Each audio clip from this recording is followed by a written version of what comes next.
Speaker, ano masasabi niyo dito sa kumakalat na na-hospitalized daw kayo? May nagsasabi na stroke daw po kayo.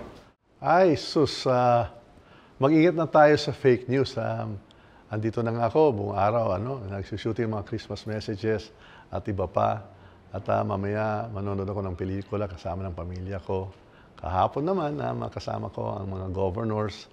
Nag-dinner po kami.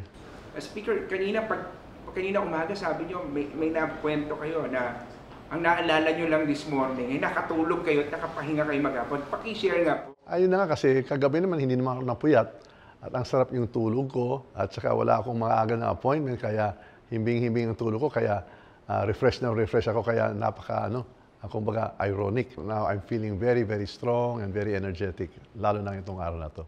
Ano po ang mensahe niyo sa mga nagpapakalat ng fake news? Ay sana na lang, wag na lang yung magpakalat ng fake news.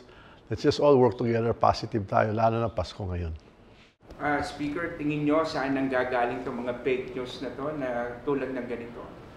Ay siguro naman sa mga detractors ng House, lalo na sa nangyayari po sa mga hearings natin at siyempre naman may nagbabatikos. Kumbaga, kasama din talaga yan sa trabaho natin pero iwasan na lang natin pagkakalat ng fake news.